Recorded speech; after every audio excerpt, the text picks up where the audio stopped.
বিশেষ করে পালসার ভাই, এটা একটা আন্ডাররেটেড বাইক হয়ে গেছে এখন। কমের মধ্যে কোনো বাইক চান, এই বাইকটাতে যাইতে পারেন 150 সিসি সেগমেন্টের মধ্যে। Even when you feel low, you can still go. Even when you feel slow, you can still go. Even when there's no hope, you can still go. I never answer to no, man, I still go. Go, go, go, go, go, go. এই যে সুন্দর সুন্দর মানুষগুলা, কি অবস্থা আপনাদের? যাই হোক, আজকে অনেক দিন পর চলে আসছি, আর এখন আছে হচ্ছে 300 ফিট। আর আজকে আসছি, আমার বাইকের অলরেডি 25,000 কিলোমিটার হয়ে গেছে। তো 25,000 কিলোমিটারে আমার এক্সপিরিয়েন্সটা কেমন ছিল ওইটাই আপনাদের সাথে আজকে শেয়ার করব। আর হ্যাঁ, ইদানিং ভিডিওতে কম আসে আড্ডা দিতে, কেননা ভাই ওরকম মুড নাই। আর পায়ে আবারও ব্যথা পাইছি, মানে ফ্র্যাকচার ঠিক হয়েছে, প্লাস্টার খুলছে, দেন একবার পাইছি, তারপর আবারও ব্যথা পাইছি। ওইটা খুব ভালো জোরে সোরে ব্যথা পাইছি। তো এই তো চলতে ফিরতে পারতেছি আলহামদুলিল্লাহ, তবে টাইম লাগবে, এখন অনেক টাইম লাগবে। এর জন্য আরও বের হই না, আর বের হইলেও দেখা যায় হয়তো বা ক্যামেরা নিয়ে বের হই না। তো ফার্স্টে যদি বলি বাজাজ পালসার ইউজি 5 150 টুইন ডিস্কের আউটলুকসের কথা, দেখতে আছেন খুবই সুন্দর। খুবই সুন্দর বলতে আমার কাছে তো ভাই ভালো লাগে, সেই জন্য এখন যারা পালসার প্রেমী আছেন, বাজাজ লাভার, তাদের পালসার বাইকটা ভালো লাগবেই। আর পালসারের ব্র্যান্ড ভ্যালু সম্পর্কে ওইরকমভাবে বলার কিছু নাই, সেই 2000 সাল থেকে একই ডিজাইনে এটা চলতেছে বাজারে, ওইরকম আহামরি কোনো চেঞ্জেস নাই, জাস্ট শুধু লোগোটাতে চেঞ্জেস আনছে, এই কানটা অ্যাড করছে, আর হচ্ছে 3 পার্ট অ্যাড করছে, আর বাকি সব সেমই আছে। আর প্রথম যেই পালসারগুলো ছিল ইউজি 2 মেবি, ওইগুলোতে হচ্ছে স্পকেটের রিম আসতো, আর এখন এরকমটা আসে, অ্যালয়ের রিম আসে। আর যেহেতু আউটলুকসের কথা আসছি, সেহেতু প্রথমে আসে এটার হেডলাইটের কথা। হ্যাঁ, এখন অনেকেই বলবেন ভাই আপনার মাথা এরকম কেন, কাটা ছেঁড়া কেন?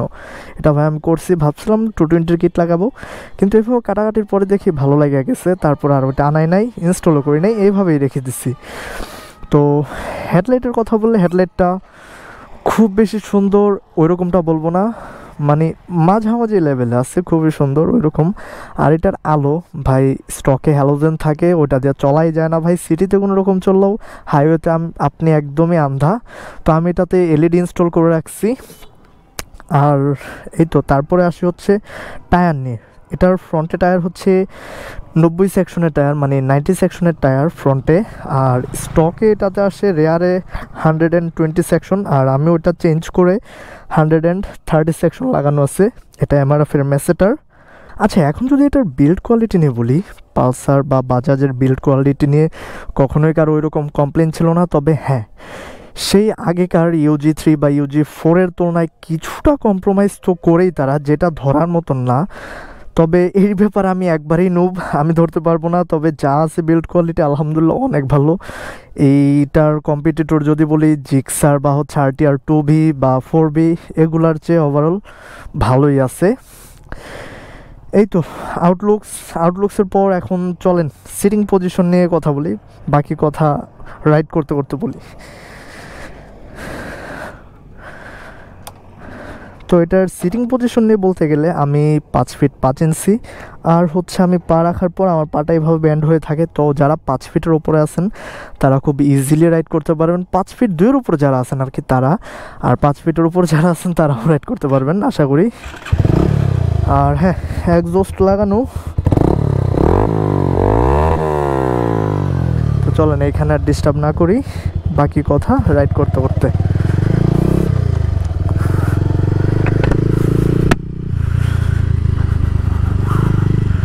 আচ্ছা, কোন দিকে যাব? আচ্ছা, এদিকে যাই, 300 ফিট মেন রোডের দিকে যাব না। তো রাইড করতে করতে এখন কি আসে, এখন সিটিং পজিশনের সাথে এটার বলতে ভুলে গেছিলাম নেক্সট কি বলবো, তো সেটা একটু দেখে নিলাম এক নজর। তো নেক্সট হচ্ছে সিটিং পজিশন নিয়েই। সিটিং পজিশন তো বললাম, এখন রাইড করে কেমন মজা। এটার হ্যান্ডেল বারটা কিছুটা স্পোর্টি, অনেকটা সিভিআরের মতন, যদিও আমি সিভিআর চালাই না, তবে অন্যান্যদের মতামতের ভিত্তিতে বলতেছি, সিভিআর আমি বসেও দেখি না আজ অব্দি। তো এটার রাইডিং পজিশন বা সিটিং পজিশন একটু স্পোর্টি, সেটা কিভাবে বুঝবেন? ইউজি 4 যদি কেউ রাইড করে থাকেন, ইউজি 4 বা 3, সেটা থেকে ইউজি 5-এ বসলে বুঝতে পারবেন। এটার হ্যান্ডেলবারটা একটু নিচু, আর ফুটপ্যাকটা একটু পিছানো, যে কারণে আপনাকে স্পোর্টি একটা ফিল দিবে আর কি। যদিও এটা স্পোর্টস বাইক না, এটার ক্যাটাগরি হচ্ছে স্পোর্টস আর সেগমেন্ট হচ্ছে কমিউটার। এখন ক্যাটাগরি আর সেগমেন্ট নিয়ে আমি অন্য কোনো দিন বলবো যে কোনটা কী জিনিস, আজকে বলবো না। তো এটা সিটিং পজিশনটা স্পোর্টি হওয়া সত্ত্বেও এটা আপনি ঘন্টার পর ঘন্টা রাইড করতে পারবেন উইদাউট এনি ব্যাক পেইন। তারপর হচ্ছে আপনি ক্লান্তও হবেন না। তারপর যদি বলি এটার অ্যাক্সেলারেশন নিয়ে বলতে গেলে এখানে আমি মোটামুটি এখন যদি একটু টান দিই,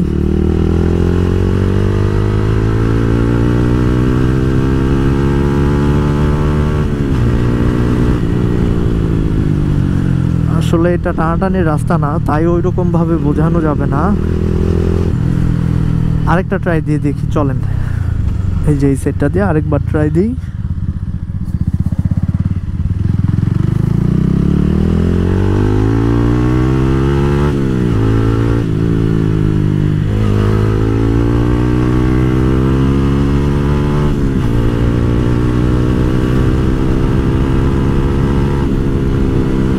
অ্যাক্সেলারেশনের মামলায় এটা মোটামুটি ভালোই, তবে যদি এটার কম্পিটিটর হিসেবে আমি RTR 2B, জিক্সার অথবা 4Bর সাথে ভাই তুলনা করা যাবে না। 4B আলাদা একটা জিনিস। তো জিক্সারের FIBS-এর সাথে বা কার্বোরেটরের সাথে যদি আমি হচ্ছে তুলনা করি, এটার অ্যাক্সেলারেশন 18-20-এর ফারাক, মানে 19-20 না 18-20, মোটামুটি ফিল করার মতন একটা তারতম্য আছে।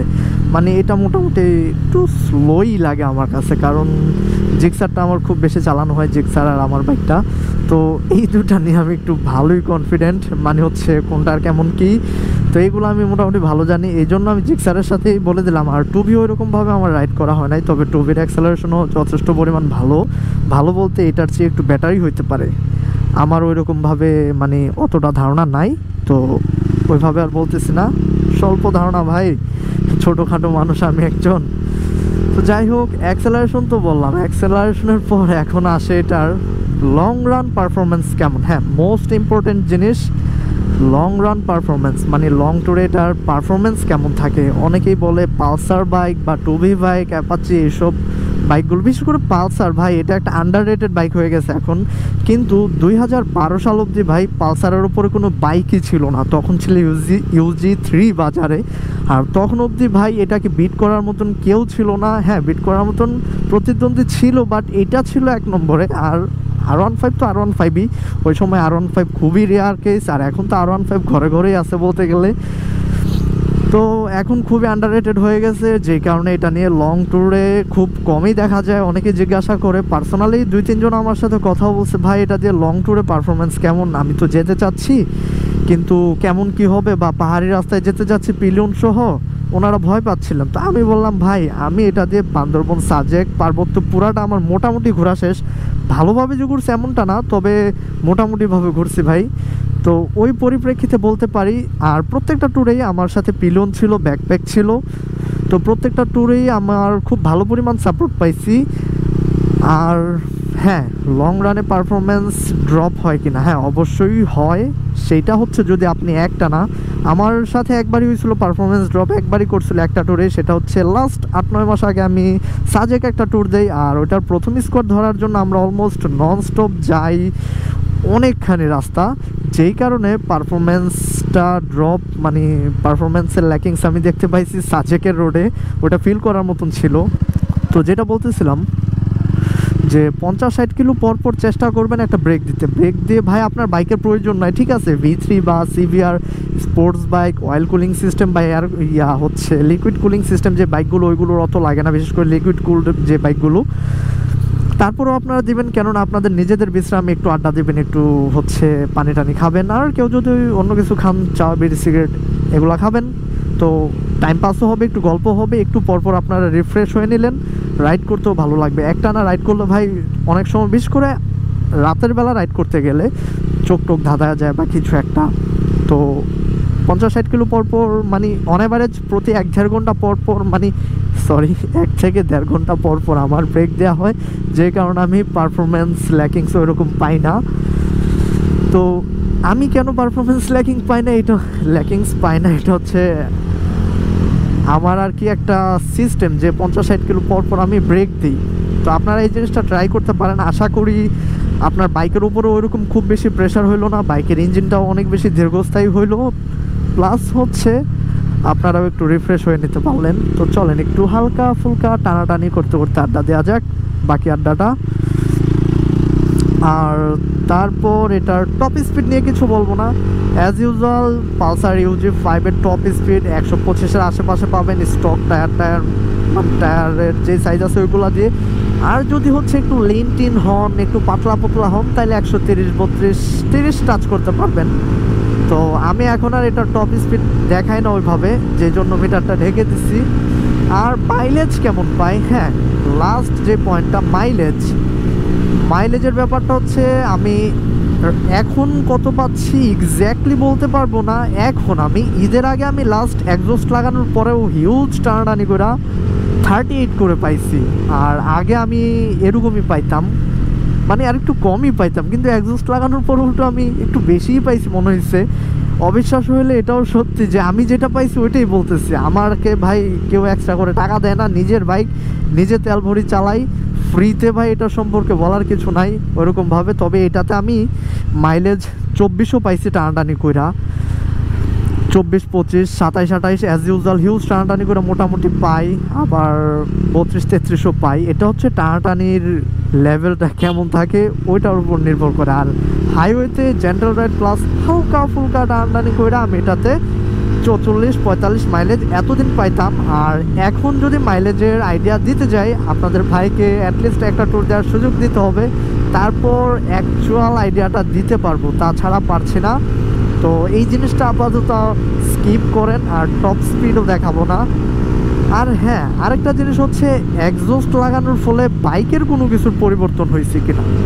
বাইকের পরিবর্তনের ভিতরে আমি একটাই বলতে পারি, সেটা হচ্ছে আমার ভাইব্রেশনটা একটু বেড়ে গেছে। আচ্ছা ওয়েট, সার্ভিসিং নিয়ে তো ওইরকম কিছুই বললাম না। তো আমি এটাতে টাইম টু টাইম সার্ভিস করি। আর হচ্ছে 10,000 কিলোতে একবার প্রথম মাস্টার সার্ভিস দেই, দ্বিতীয়টা একটু লেট করেই দেই, একটু সমস্যা ছিল আর বিভিন্ন জিনিস মিলা, সেটা হচ্ছে 24,000 কিলোতে। আর এটার চেন স্পকেট এখনও স্টকেরটাই আছে, এটা অবশ্য চেঞ্জ করার সময় চলে আসছে, এখনও চেঞ্জ করি নাই আমি। আর প্রিভিয়াস কিছু ভিডিও দেখলে এটা নিয়ে বাকি সব আইডিয়া পাবেন। এই তো সার্ভিসিং 2বার মাস্টার সার্ভিস, আর টুকটাক সার্ভিস তো এটা চলতেই থাকে, মানে যখন যেটা প্রয়োজন হয়। আর চাকার জেল আমি পরিবর্তন করে নিয়েছি, যেহেতু একটু লং ট্যুর দিব, তো যেন বিপদে না পড়তে হয় সেই জন্য আমি ঈদের আগেই যা আছে মোটামুটি সব চেঞ্জ করে নিছি। এখন জাস্ট একটা জিনিসই পরিবর্তন করা বাকি, সেটা হচ্ছে চেইন স্প্রকেটটা। স্প্রকেট না স্পোকেট কোনটা বলবো, যাই হোক চেইন স্প্রকেটটা চেঞ্জ করব। এটা হয়তো বা বান্দরবন শেষ করে এসে, হ্যাঁ আমার পেন্ডিংয়ে 2টা ট্যুর আছে, বরিশাল বান্দরবন। বরিশাল মিস করা যাবে না, এটা কনফার্ম যাচ্ছি। আর কেউ যাক বা না যাক, আমি প্রয়োজনে একা যাব, কিন্তু বরিশাল মিস করব না। আর হ্যাঁ একটা জিনিস কি, এই UG5 এর বল রেসারটা খুব তাড়াতাড়ি যায়, এটা হচ্ছে UG5 এর সবচেয়ে খারাপ একটা দিক। মানে এটার বল রেসার প্রতি 5,000 কিলো পরপরই গচ্ছা যায়। তবে এই যে যেটা চলতেছে, এটা আমাকে 10,000 কিলোমিটার অবধি সাপোর্ট দিল, এটাই সর্বোচ্চ। স্টকেরটাও আমার 5,000-এ শেষ হয়ে গেছিলো, দেন বাকি আরও 3টা 15,000 কিলো অবধি, আর 15,000-16,000 মাঝামাঝি আরও 2টা লাগছিল। তো থার্ড নাম্বার যেটা ছিল 15,000 থেকে এই যে 25,000 প্লাস সাপোর্ট দিল, এখন আর একটা লাগাবো আর কি। তো এটার ভিতরে পানি যায়, বল রেসারটার ভিতরে বাইক যে ওয়াশ করি না আমরা, ওয়াশ করি বা বৃষ্টিতে ভিজে বাইকটা, তো বল রেসারটার ভিতরে পানি যায়। তো এটার ভিতরের যে এই যে রডটা এই বরাবর, এইটাতে হচ্ছে জং পড়ে। আরেকটা জিনিস বলতে ভুলে গেছি, ব্রেকিং অ্যান্ড ব্যালেন্সিং। বাজাজের কোনো বাইকেরই ব্রেকিং নিয়ে কোনো কমপ্লেন নাই, এটার ব্রেকিং মানে প্রিটি গুড, খুব বেস্ট বলবো না, প্রিটি গুড বলার কারণটা হচ্ছে এটার পিছনের ব্রেকিং যে বাইটটা, রেয়ার ব্রেকের যে বাইট, ওটা খুবই কম। তবে অনেকটা যে কম এমনটা না, তবে মানে ভালো। এই তো এই ছিল বাইক নিয়ে হালকা পাতলা আইডিয়া, খুব বেশি আইডিয়া ছিল না। তবে যদি ওভারঅল বলতে যাই, বাইকটা ভাই যদি সার্ভিসিং কস্ট কমাতে চান, কম কস্টিংয়ের মধ্যে আপনি একটা বাইক চান ব্র্যান্ড ভ্যালুওয়ালা, পালসার হইতে পারে আপনার জন্য ভালো একটা চয়েস। বেস্ট বলবো না, ভালো একটা চয়েস হইতে পারে, কেননা এটার কম্পিটিটর জিক্সার বা 4B এগুলার হচ্ছে স্পেয়ার পার্টস তুলনামূলক বাজাজের চাইতে একটু বেশি। আর আপনাদের ভাইয়ের মোড আজকে মোটামুটি হাইপার, মোটামুটি না, মোটামুটি সবসময় হাইপার থাকে। তো স্পেয়ার পার্টসের প্রাইস যদি হচ্ছে কমের মধ্যে কোনো বাইক চান, এই বাইকটাতে যাইতে পারেন 150cc সেগমেন্টের মধ্যে। আর এই বাইকটা যেহেতু কার্বোরেটর বাইক, আপনি খোলা তেল টেলও মাঝে মধ্যে বিপদে পড়লে ইউজ করতে পারবেন। তবে আমি রেকমেন্ড করি না খোলা তেল, এটা আপনার মাইলেজ পার্মানেন্টলি ড্রপ করবে, প্লাস হচ্ছে ইঞ্জিনের উপর তো একটু প্রেশার পড়বেই। সাথে এটার স্পেয়ার পার্টস আপনি বাংলাদেশের যেই কোনো অলিতে গলিতে যান সব জায়গাতেই পাবেন। তো স্পেয়ার পার্টস নিয়ে এটার কোনো অসুবিধা নাই, দামেও সস্তা, মানেও মোটামুটি ভালো, বাজাজের পার্টস। এই তো। আর হ্যাঁ, মুড পুরোপুরি হাইপার হয়ে গেছে, ওইরকমভাবে আর কিছু বলবো না। আজকে তাহলে বিদায় নেই, দেখা হচ্ছে আমাদের পরবর্তী ভিডিওতে। ততক্ষণ সবাই ভালো থাকবেন, সুস্থ থাকবেন, আর প্যারা নাই ব্রোস, আল্লাহ হাফেজ। তো আমি একটু হালকা পাতলা রাইড করে বিদায় হই, বন্ধুর সাথে একটু আড্ডা দিব, বের হইতে মন চায় না ওইরকম এখন ভাই, কেন জানি।